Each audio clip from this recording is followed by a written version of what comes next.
रूस के हमले से कांपा यूक्रेन का निकोलेव शहर। रूसी मिसाइलों ने आसमान से बरसाई आग। इस शहर में कई इमारतों से निकल रहा है अब धुआं। ये हमने शहर दर शहर यूक्रेन के अलग अलग शहरों में हमने यही कहानी देखी है। वो कीव हो, खारकीव हो, माइकोलेव हो, वो ज़ेपोरिज़िया हो, खेरसन हो, वो कोई जगह हो, तस्वीरें ये कई बार मुश्किल कर देती हैं फर्क करना कि ये शहर कौन सा है, क्योंकि लगभग हर जगह खंडहर होती इमारतों की यही दास्तान है। अगली अहम खबर दिखाई है, ज़ेपोरिज़िया पर रूसी हमले का वीडियो आया सामने। ज़ेपोरिज़िया में एक बार फिर से हमला। ज़ेपोरिज़िया न्यूक्लियर पावर प्लांट जहां के लिए लगातार ये गुहार लगाई जा रही है कि यहां पर लड़ाई को विध्वंसक और ज्यादा खतरनाक बनाने से बचा जाए, क्योंकि उसके परिणाम भयंकर हो जाएंगे अगर न्यूक्लियर पावर प्लांट पर इनमें से कोई मिसाइल गई और फूट गई। M777 से रूस ने बरसाए ताबड़तोड़ गोले। रूस ने ईरानी ड्रोन से भी बरसाई थी बारूद। हमले के बाद ज़ेपोरिज़िया में चारों तरफ तबाही।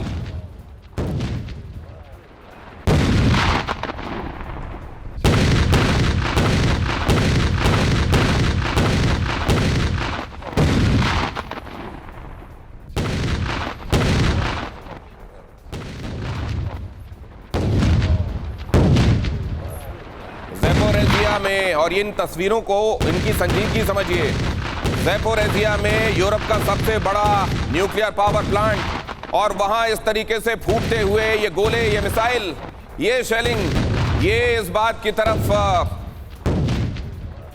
इशारा करती है कि वहां शायद इस चेतावनी को कोई गंभीरता से नहीं ले रहा है, जिसके बारे में बार बार कहा गया है यूक्रेन से भी और रशिया से भी कि यहां पर लड़ाई को खतरनाक बनाने से बचें। अगर इस फायर की जद में आ गया कोई न्यूक्लियर रिएक्टर तो फिर वो एक तरीके से डर्टी बॉम्ब की तरह काम करेगा।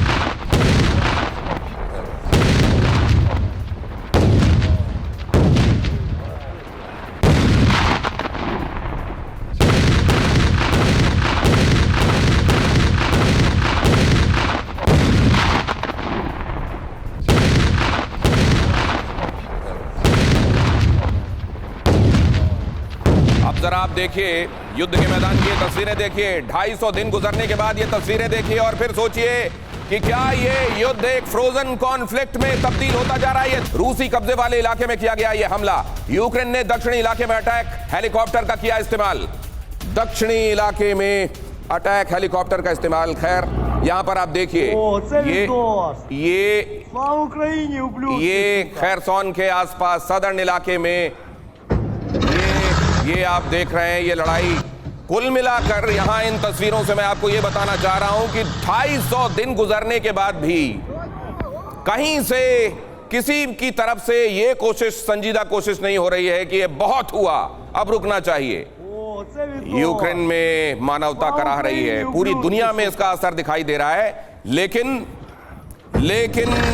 ये तबाही बढ़ती चली जाए, शायद कुछ शक्तियां यही चाह रही हैं। वो शक्तियां कौन सी हैं, ये आज मेहमानों के साथ विशेष रूप से हम जानने की कोशिश करेंगे।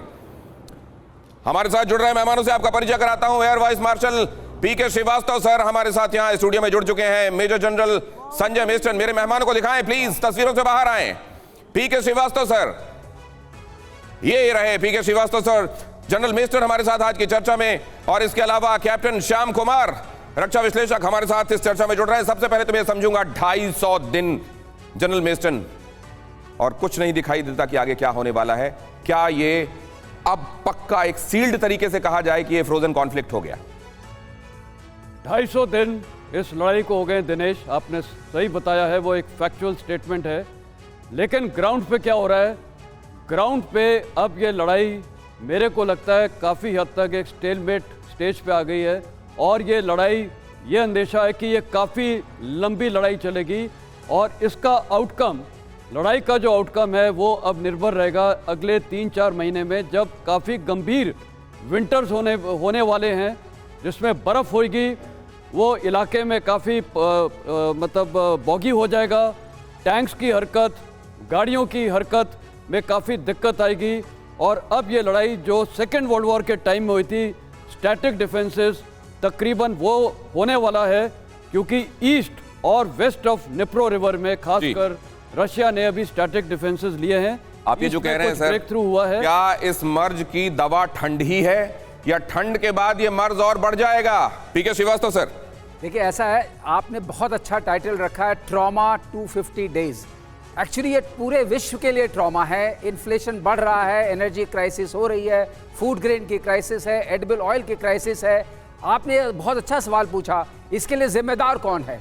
शुरुआत करने के लिए जिम्मेदार जरूर पुतिन को माना जाएगा, लेकिन सस्टेनमेंट जिसको हम बोलते हैं, इसका 250 डेज के लिए $45 बिलियन की 28 कंट्रीज से आती हुई मिलिट्री एड है।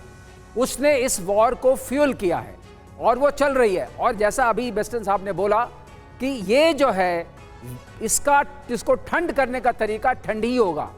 ठंड जब पड़ेगी वहाँ पर पूरा स्लॉची वो हो जाता है, ग्राउंड हो जाता है, टैंक्स का मूवमेंट फ्रीज करने लगेगा, वो ज़रूर एक डिक्सेलरेटिंग इफेक्ट रखेगा। लेकिन एक और चीज़ आ रही है, जो कमिटमेंट था वेस्ट का और जो कमिटमेंट था उनके नाटो कंट्रीज़ का, वो मिलिट्री एड देने में अब थोड़ा थोड़ा ढीला पड़ रहा है। जब वो ढीला पड़ेगा तो वो भी असर डालेगा इस वॉर की इंटेंसिटी को कम करने में। इसमें दो तीन चीजें और हैं। वॉर एक अजीब तरीके से आगे पॉलिटिकल पर्सपेक्टिव से, जियोपॉलिटिकल पर्सपेक्टिव से।